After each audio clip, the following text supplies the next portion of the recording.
categories or boxes, they are connected and have aspects in common. For example, a health challenge like tuberculosis is not only determined by an unhealthy lifestyle, it could also be influenced by other factors such as poverty or air quality. To develop this approach a step further, two critical dimensions that will drive Agenda 2030 were adopted by member states: partnership and peace. Partnerships strengthen the capacities of all stakeholders to work together. Peace, justice, and strong institutions are essential for improvements in the three core areas. Genuine sustainability sits at the center, and it will be important to consider each of the SDGs through the lens of these five dimensions. Of course, we can't consider every possible angle of a single challenge. That's why it's crucial to build partnerships to share knowledge and expertise to learn how we can jointly address challenges. This requires new ways of working together focused on co-creation. National ownership is fundamental to address challenges properly. Many organizations and actors have an important role to play. Their involvement ensures long-term engagement and guarantees that no one is left behind. The universal nature of Agenda 2030 also asks us to look at the planet as one. Every country, every community has issues to address, and everyone shares the responsibility and ownership to address the challenges that face us collectively. To move forward, we must develop the right capacities for Agenda 2030. We need to invest in lifelong learning to be able to advocate for change, foster action for implementation, measure progress, and to identify and empower new partners to support Agenda 2030. We all need to lead the way towards the vision of a better world within our lifetime, because only if we ask the right questions and seek the right answers, and only if we take our responsibility seriously, will we be able to achieve a truly transformational agenda, leaving no one behind.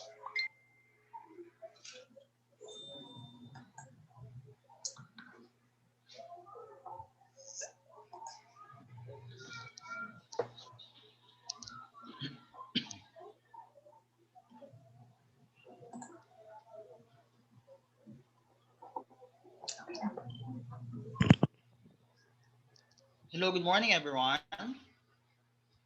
Good morning. So let's just be happy, even though the weather today in the Philippines, because of the typhoon Vicky, it's a little bit gloomy. So we have certain souls on board. So this event, I think, will help us more about we the change makers to be in the forefront, being the youth in the battle for sustainable development. Again, good morning to formally start our event. Thank you for the interest in participating in the ASEAN Youth Conference of Parties with Team Conserving and Protecting Our World Soils. So I will be your host for today, and I will be joined by Miss Yu Abanyo. Say hi, Miss M. Say hi. Hello, everyone. Good morning. So we are both forester. And thank you for joining our event for today. For all of the participants as well as the resource speakers, thank you so much for participating in our event.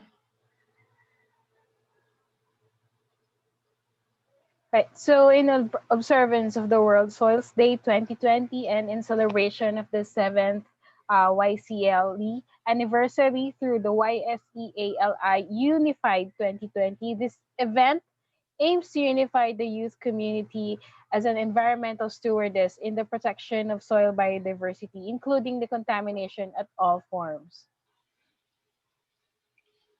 So we are hoping that each and every one of us will get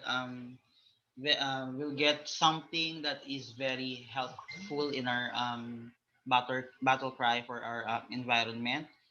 And before we start our discussion, and I would like to invite everyone to please offer a moment of silence just to contemplate and hope for the best to for this event to be fruitful for all of us.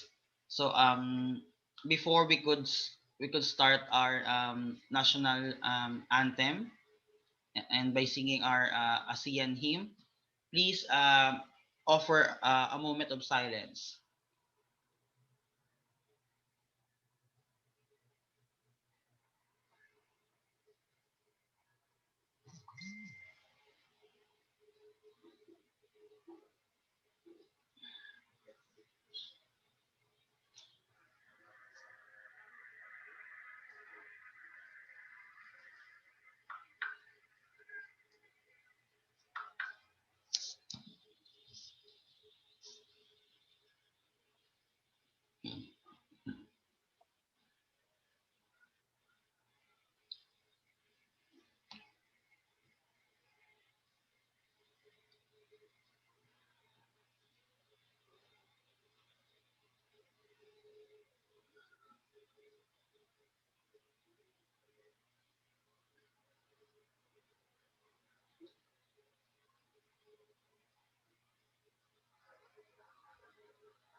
So, good morning, everyone. Now that we have heard our silence for the announcing the national ASEAN anthem, with the followed by the national anthem.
Mga kababayan, ang pambansang awit ng Pilipinas.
Thank you again for technical for that wonderful video presentation of the national anthem as well as the ASEAN hymn.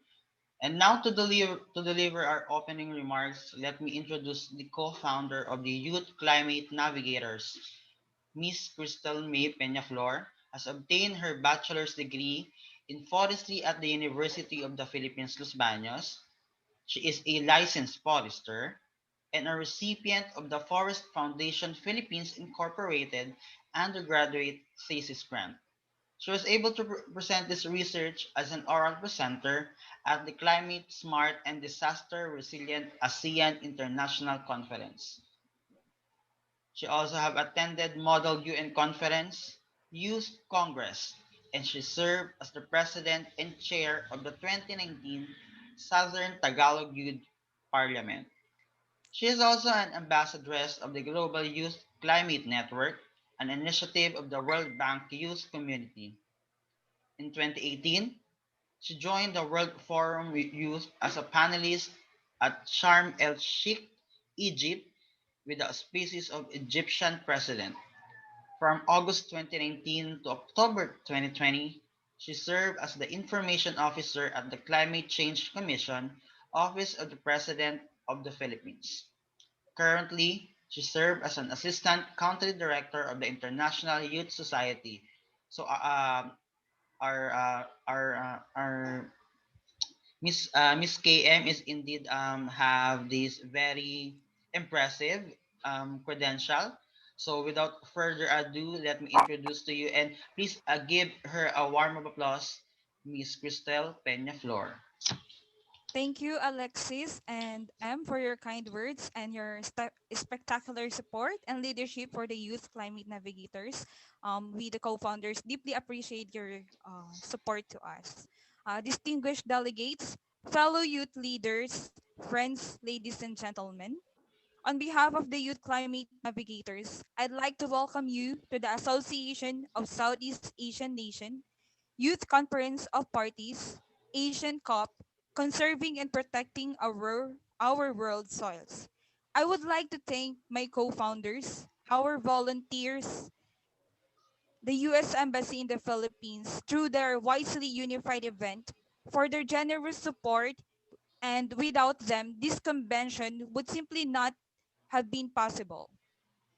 We want to congratulate the Young Southeast Asia Leaders Initiative, YSELI, for their valuable leadership for the past 7 years and for their initiative to mobilize civic engagement, sustainable development, and quality education in Southeast Asia, especially the youth. To start this year has been an unprecedented setting of this worldwide pandemic. We examine the ways the COVID 19 and our response to it has and will continue the way we all live for the foreseeable future. As the saying goes, may you live in an interesting time. However, for us youth, it has been an understatement this year. And just as climate change has unleashed the strongest typhoon of 2020 in my country, the Philippines, which caused severe flooding, the thunderstorm of populism, and ecological imbalance, have written environmental milestone across the world. First, the MB Makwasho, a ship aground in a reef in the southern part of Mauritius on July 25, 2020. The ship was carrying 4,000 tons of fuel oil, of which more than 1,000 tons had already leaked in our ocean. The recent oil spill in Mauritius could devastate its coral reef and marine life. So what can we do as a youth in order to protect our biodiversity? Second, on the evening of August 4, at Beirut, Lebanon's port, a powerful explosion had sent a huge orange fireball into the sky, followed by a massive shock wave. This explosion killed at least 220 people, injured more than 5,000, and left an unestimated 3,000 people homeless. And you know what it caused? It was caused by 2,750 tons of ammonium nitrate, a chemical compound commonly used as an agricultural fertilizer, which has been stored for 6 years at a port warehouse. These are just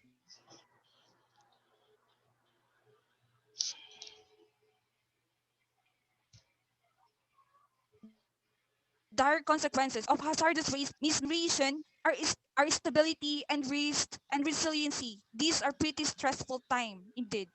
This year's ASEAN Youth Cop will focus on two interrelated topics. First, the sustainable management of solid waste. We will raise awareness among the general public, our efforts within the industry, and waste management becoming not an environmental concern, but a political strategic apprehension too. There are realistic chances of advancement and scientific innovation, and they should start from us, the youth and the young professionals in the Southeast Asian region. And second is the sustainable management of disposal of protective equipment or PPE and hospital waste. The sustainable management of PPE is a key challenge. The lack of our coordination international strategy to manage PPE production and waste life cycle threatens into impact progress towards achieving key components of the United Nations Sustainable Development Goals, including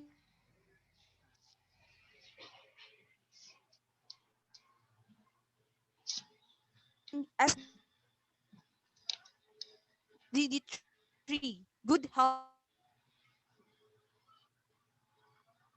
and well-being, SDG 11, decent work and economic growth, SDG 12, responsible consumption and action. We, the youth, proposed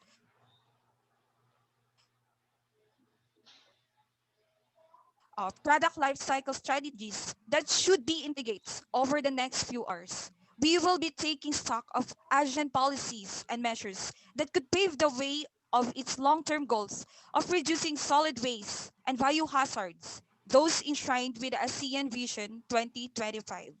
The outcome of this conference of parties would be an important contribution to guiding our ongoing and future works on climate action and sustainable management of our soil biodiversity. You can count on the Youth Climate Navigators to continue with and for you in tackling these challenges and ensuring protection and sustainability of our lands, including our marine oceans.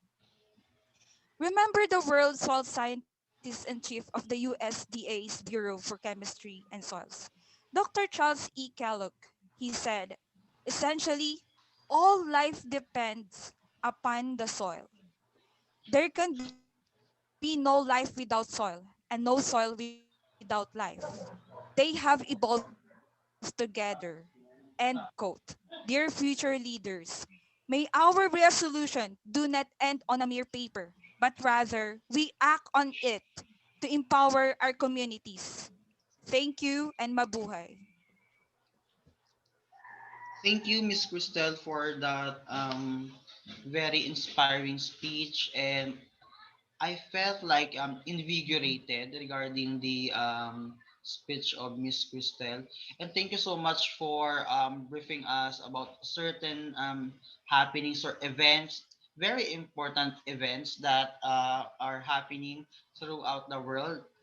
And I could say that without the speech of Miss Christel, I think I'm not well aware of the significant events that are continuously happening throughout the world. So I think that the world is something that we have shared in common, and we have to do something that we are not just a youth, but we are youth. So we need to do our part in contributing to the care of the blessings that our Almighty Creator have given us.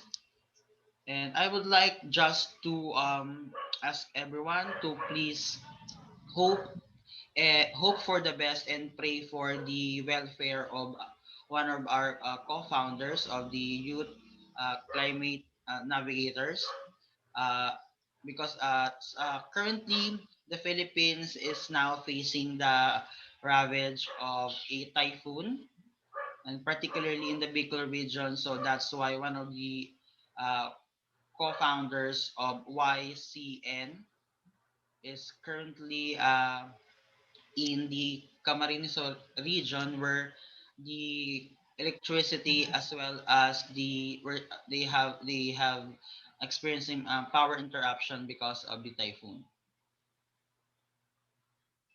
Now, I would like also to introduce to you our next speaker. So our research speaker is a licensed occupational therapist. She's also a certified pediatric massage therapist and certified development play practitioner who practiced her profession in different provinces such as Pangasinan, Batangas, and Cavite. So, alongside being a travel consultant, as a free diver, she also enjoys exploring places and thus was inspired to be a nature advocate in protecting the beauty of our nature and came up with a group Save Our Seas. Currently, she is a DILG COVID-19 contact tracer in Binyan City, Laguna, Philippines. So, without further ado, let us all welcome and please give her a very warm applause, Miss Rachel F. Nava. Hello, guys. Good morning. Good morning, Morning. delegates. I Good am. morning. Should I start sharing my screen? Yeah. Yes, ma'am. Okay.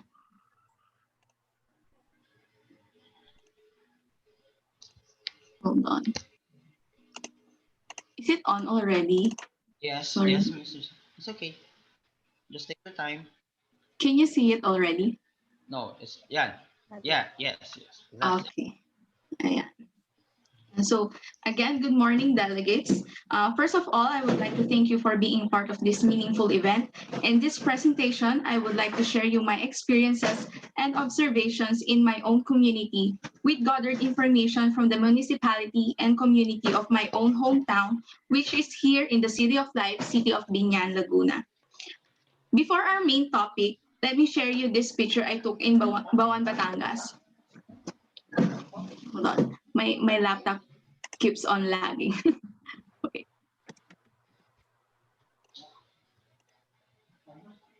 There you go. Yeah. These photo inspire us to form a group and to be an advocate in protecting their environment and everything that lives in it. Our group Save Our Seas conduct activities such as mangrove tree planting, pawikan release, or turtle release, cleanups of shore, underwater cleanup, and even in community wherein we highly encourage the participation of the youth. We also support local products to help the livelihood of our constituents. We also teach potential volunteers free diving lessons to be part of our project coral planting together with Penro Cavite. There. So these are some of our activities that we conduct in our organization.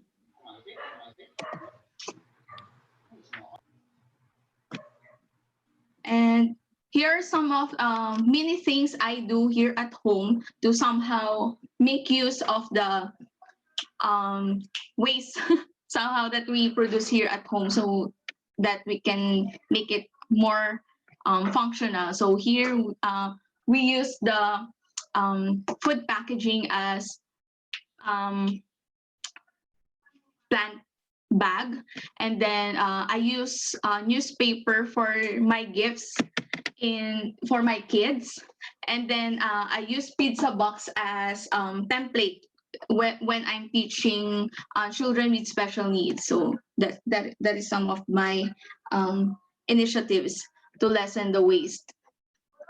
Then the COVID-19 pandemic is imposing enormous challenges at every level of society and across economic sectors. With that said, solid waste management, municipalities are faced with challenge of continuing essential services of waste collection and management, while at the same time accounting for growing streams of potential infectious waste.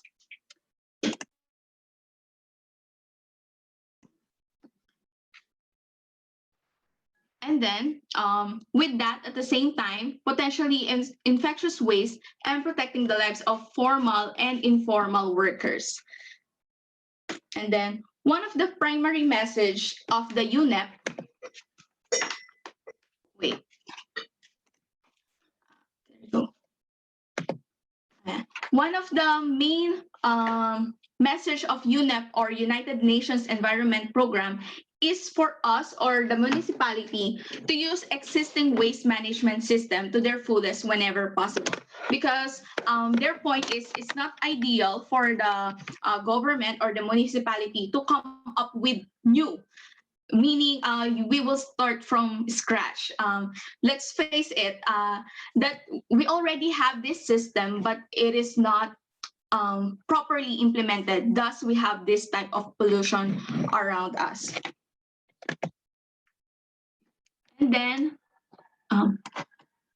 COVID-19 pandemic disaster will be with us for another year at least, and possibly for several more years. I think this is really true because as what Ma'am Crystal said, Philippines is greatly affected. Even us, me, like my current situation here right now is we still have flood outside. Maybe by January or February, that's the moment it's totally gone. But still, we have flood outside our home. And then this said, the COVID-19 pandemic disaster, unlike earthquakes or tropical storms, will not be over in matter of hours or day. So to improve waste management systems and build a better future in light of lessons being learned today, building more resilient cities for tomorrow. And so what are the typical personal protective equipments that we encounter? So we have this lab coat or apron, surgical mask or respirators, and face shield, and then surgical safety gloves. So we also have that. And then the international organizations and academic associations have already issued guidelines for infectious waste management, typically for this. However, many of those guidelines target both developed and developing countries, and only a few guidelines are prepared specifically in response to current condition of COVID-19 waste management in developing countries. So for us here in the Philippines, when you do planning, you should consider the resources, the technicalities, the capability of the community to afford that certain system or have that certain equipment to process this infectious waste. But sadly, here in our country, it is not well budgeted per se. So in addition, many of the available guidelines have developed under normal conditions, so we don't have pandemic by that time, rather in the midst of pandemic. Developing countries have to react to COVID-19 under such conditions and need to find an answer for themselves, because again, as what I've said, it's case-to-case basis depending on the capability of the community or the municipality. It is not easy task to find a universal landing point between desirable goals and affordable ones. And that is why setting individual goals is left to the decisions of the respective governments and municipality. Here, this is the typical process of dealing with waste, infectious waste. So we have here source separation, wherein they separate into infectious and non-infectious liquid, sharp, and general waste. So next comes the storage or using designated storage room. And then we have their transport by using licensed and direct consignment contract with waste treatment. And then lastly is the treatment, which is using incineration, dumping it to specific landfill and autoclaves. There. So COVID-19 creates additional challenge in waste management. Let's say that prior this, even we don't have COVID-19, we really have problem when it comes to dealing with waste management. Really big problem with it. Other countries even transport their trash here in our country, and I don't know why that is happening. And then there is a significant impact on the environment with that condition. let me show you this photo. This photo was taken here in our town, wherein the used face masks are being used to stuff in the pillow, and they are being sold in the market. So one citizen is just curious why the pillow doesn't feel right. So what she did, she opened it and saw this used mask. So it happens that I actually encountered a kid who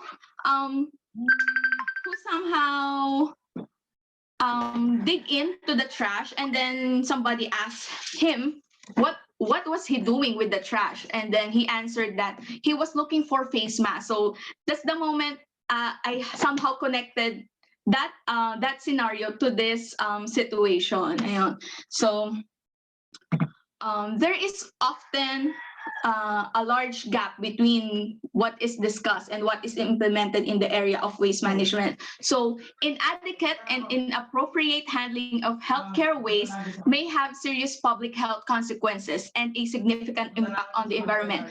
Let's say that this mask, let's say that one of positive COVID patient have contributed to that mass which is placed inside the pillow. So possibly there's a transmission in that case. Next, I will present a short video, somehow 5 minutes, I guess. So to generally have a bigger picture of how these medical waste contribute to our environment.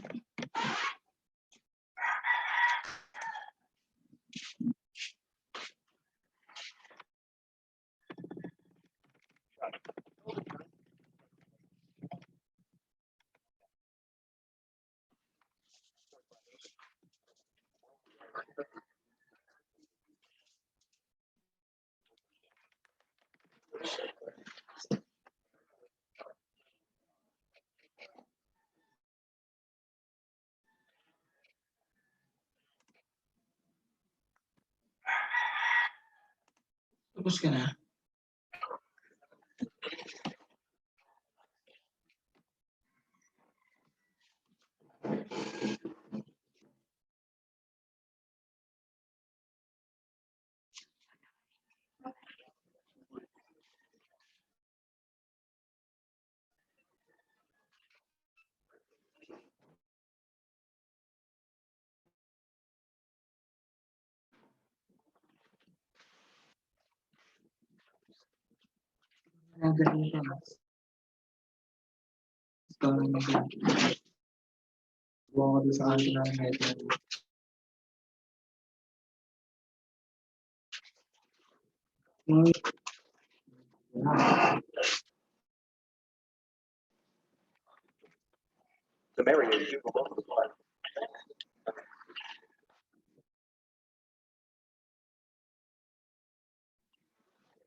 Touch ko ng cellphone mo ah.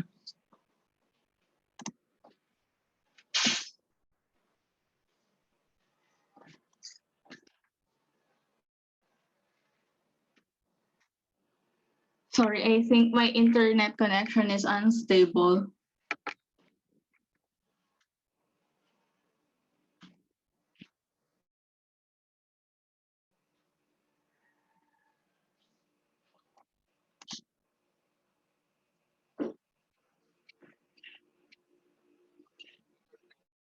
How about now? Okay, we can see it now. Okay. For this slide, this is more of planning.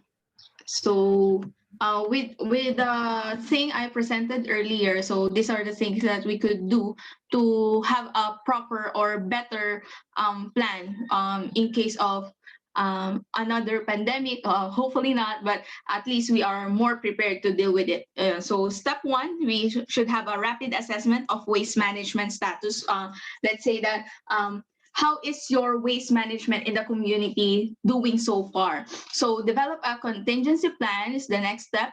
And then next step is to provide adjusted waste management service. So as what I've said earlier, based on UNEP, we should somehow continue the waste management that we have. So actually, we have waste management that are good, but the thing is the proper implementation and the compliance of the community.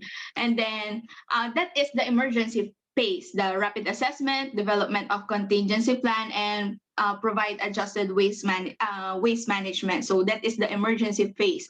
For the recovery and preparedness phase is we have this review the existing waste management service, and then with that being done, we have this step 5, which is develop the recovery and preparedness plan, basing to our previous waste management is to somehow we further develop what we already have. So with that, we can have this resilient development for sustainable health.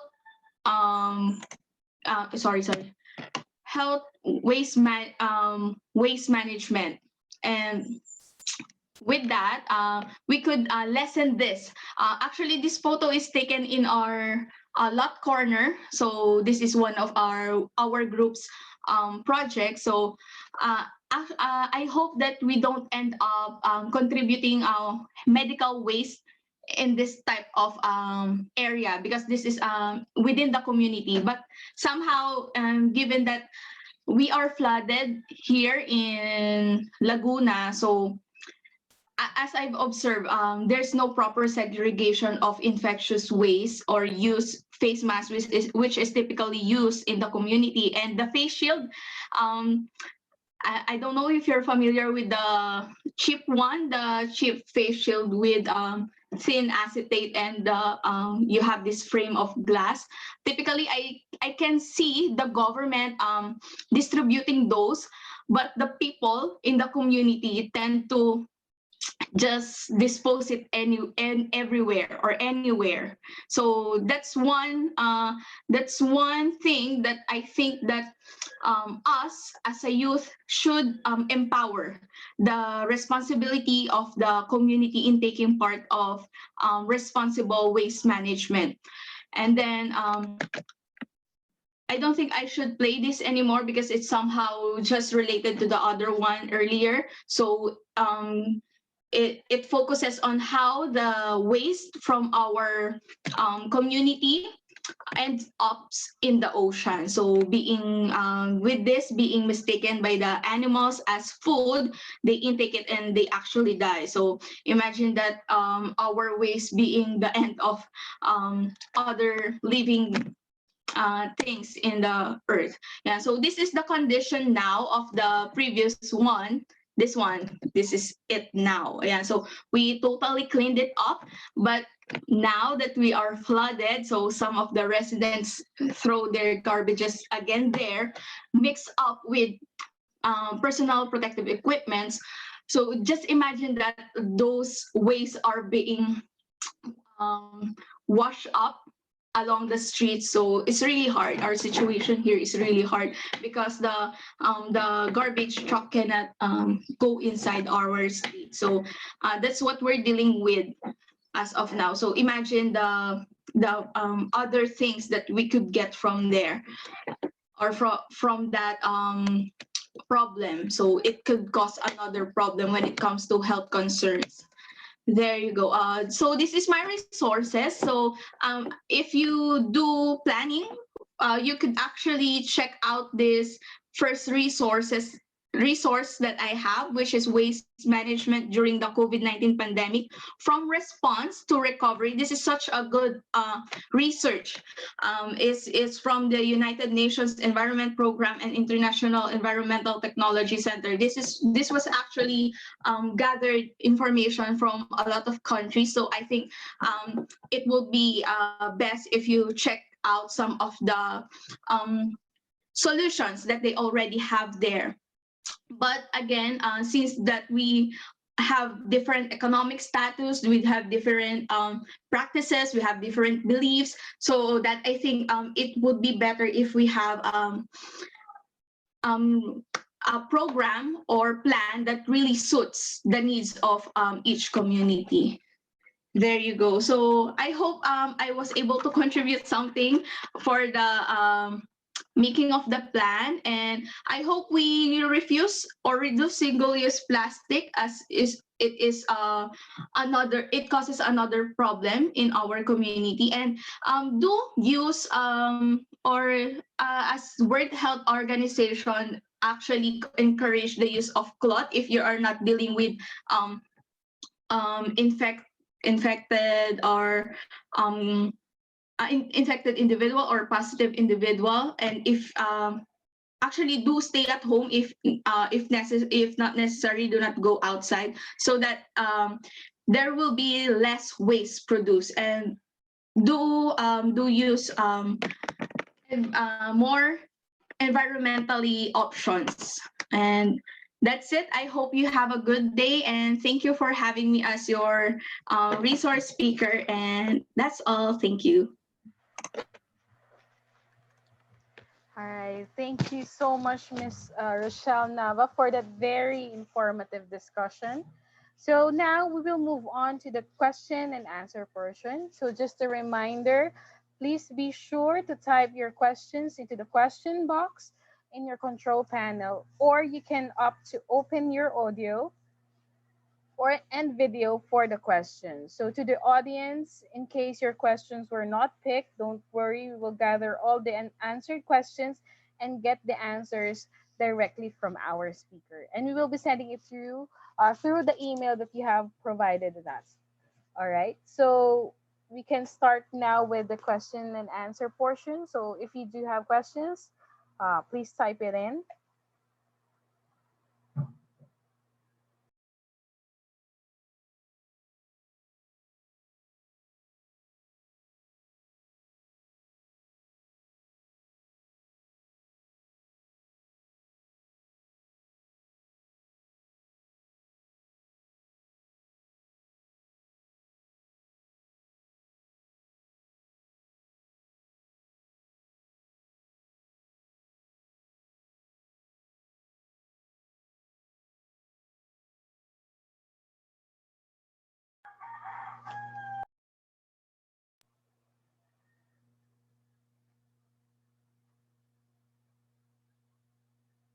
All right. So while we are waiting for the questions from the Facebook and Zoom, let let let me just give a quick certificate of appreciation to Miss Nava. All right. Let me show you the certificate of appreciation. All right. Okay. So this certificate of appreciation is hereby presented to Ms. Rochelle F. Nava for her valuable contribution as the guest speaker of the webinar workshop entitled ASEAN Youth Conference of Parties, Conserving and Protecting Our World Soils, held on this 19th day of December 2020. This webinar workshop is equivalent to 1 hour relevant training. Okay. The co-founder signed by Forester Frank Henry O. Sampillo, Miss Abby Grace Bermejo, and Miss Crystal May Peñaflor.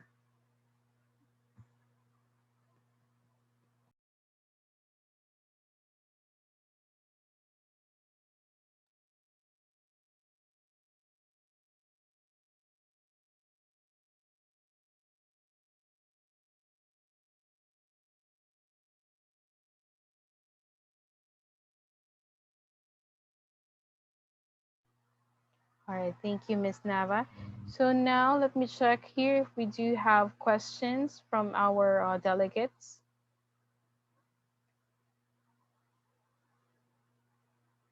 All right, so we do have one question here. Miss Nava, are you ready to answer this question? Sure. All right. So the first question is, how can we encourage the business sector to be responsible to their generated wastes? Actually, with that, I think based on my experience and how the community responds to, let's say, Facebook posts, this could be a great platform for us to raise awareness because for example, here in our situation, we have this food park here. So somehow they generate waste or um, they produce waste and they don't somehow manage to segregate it.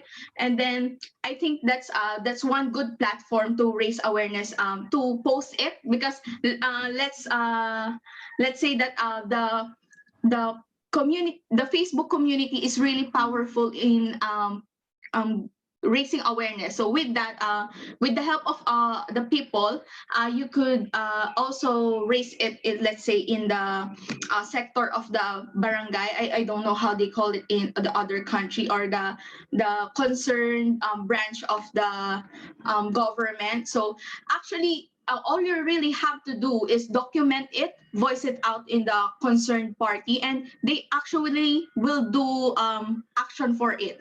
So with that, you have this support from higher people, so that the business or the party will move.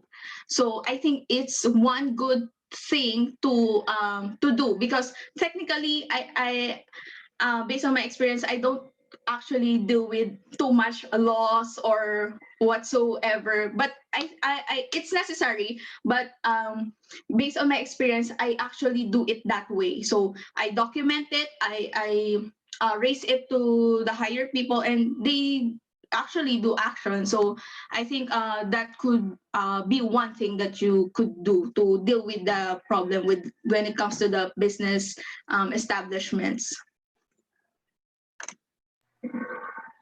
All right, thank you so much, Miss Nava, for answering that question. It's actually very true, especially now that we are on a pandemic and everyone is online.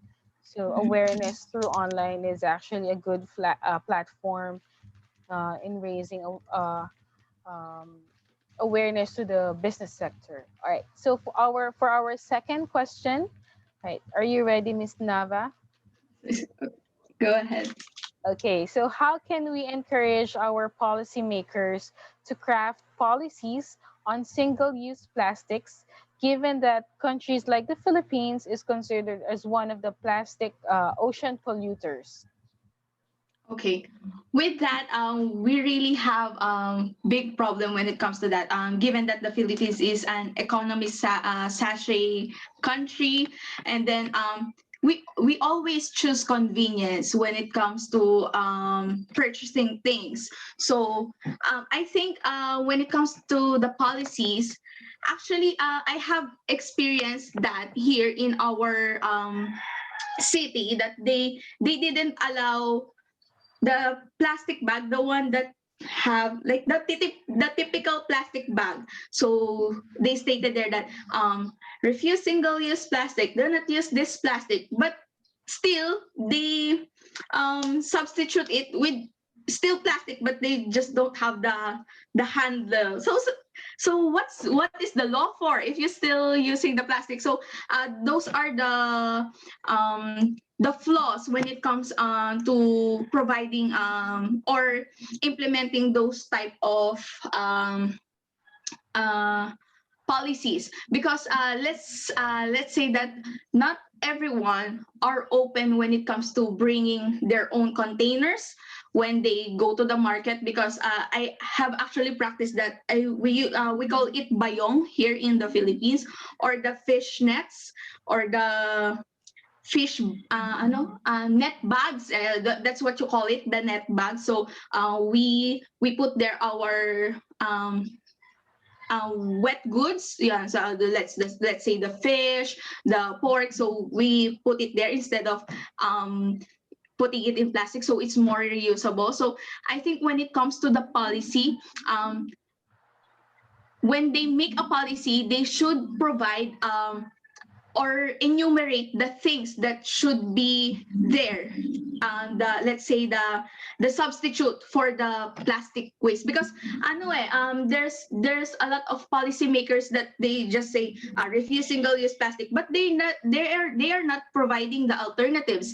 That's why the people still go for the more convenient one. So they just let's say again, considering the economic status of the community and the accessibility of the substitute for the plastic use. So I think that will be better for the policymaker to provide those things.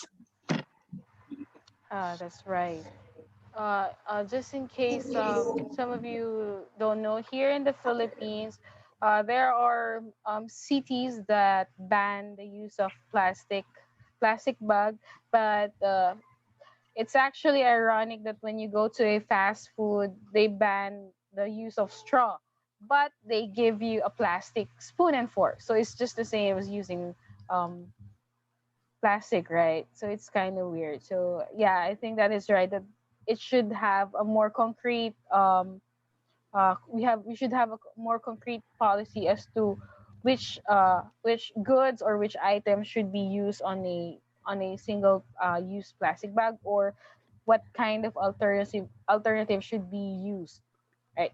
So for our third question, okay, so there are news that the developed countries have illegally dumped trash in the Philippines. How can we regulate these illegal activities? This is into the reference to the 2019 Canada case. They have dumped 1,500 tons of garbage in Subic Bay. When it comes to that, I really haven't experienced dealing with something that big.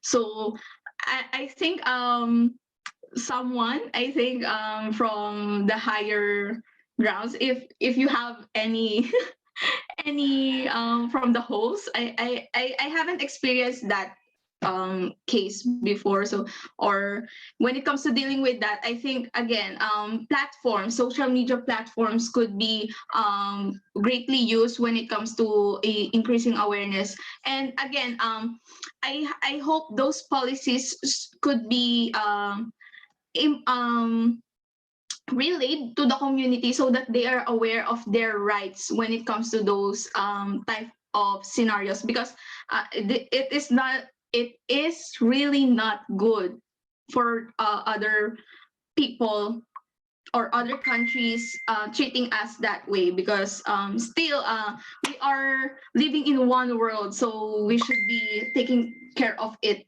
as well as one there. But I'm really sorry, I can't answer you with any of policies, because technically I'm really not knowledgeable when it comes to that.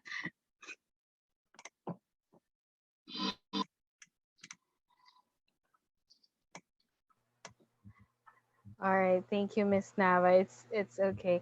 So this is the last question for our meeting.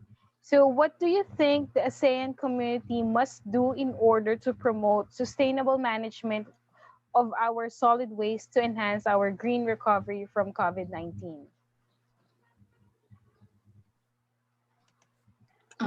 With this, I think given that we are youth, actually when we do cleanups, there are times that the elders usually questions our advocacy, and I don't know why, because maybe they are used to dealing with the convenience. So they somehow really question our activities na that is just a short term, that won't last for long, but those little things went up, brings up big changes. So if we all take part of the change in the community, we can have better place to live in, right? So with that being said, we have a saying here in the Philippines that kabataan is pag-asa ng bayan, meaning the youth is the hope of our country or of our community. So I think youth, us, really is a big part of this change. So I think the youth, the ASEAN youth should um, coordinate. For example, in our group, Save Our Seas, we really coordinate with the LGUs, NGOs, and even the random kids here in the streets or the elders here in the community. I really take time to sit with them, talk with them that these are the pros and cons of our activities, or somehow sometimes we don't have cons and more of pros. So um, proper communication is really the keys, because we should all understand that people have different type of perception. So the best way for us to deliver the message and our advocacy is through proper communication. Sit with them, really take time to explain to them what this is for, and somehow to see the in the long run that we will benefit from it. So coordinating with LGU, especially empowering the youth, because there's a thinking sometimes in this kid's mind, because I deal with behavioral kids, or I deal with children with special needs. So somehow I really I'm used to coordinating with people. So sometimes they have this thinking that they won't do it because they are shy, or they think that other people will see them as corny, or somehow it's off for them when doing good things. They feel cringy or something like that. So I think proper empowerment of the youth will come a long way in aiming that goal for a more sustainable living.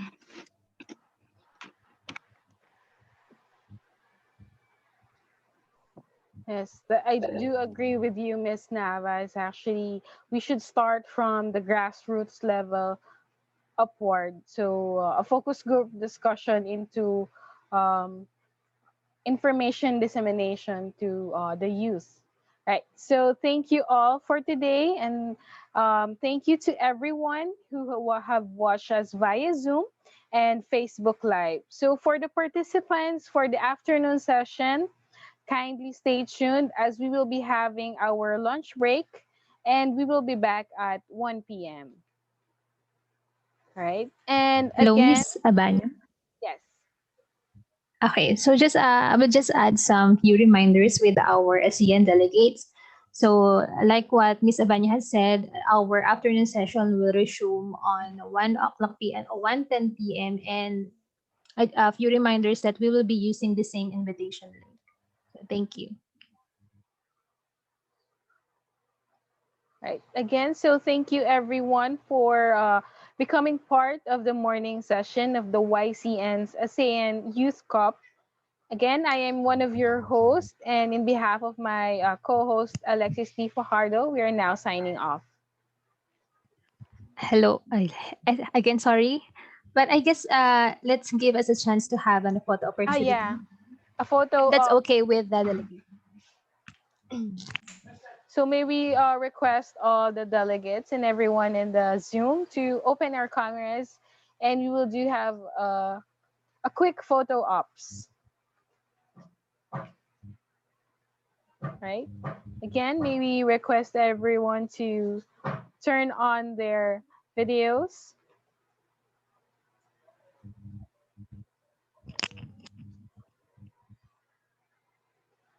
All right, thank you. So are we all on now? Um, We're just waiting Delegate. for three more, I think. Yes, yes, yes. Delegates from Myanmar and I guess and published from the Philippines. And Miss Jessamine Elimin. Hello, may I request please to please open your video? Requesting for Miss Jessamine and to open her video.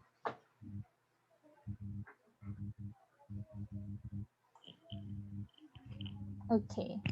So are we ready, Miss Grace? Okay. So I Right. So will take the everyone, opportunity to capture.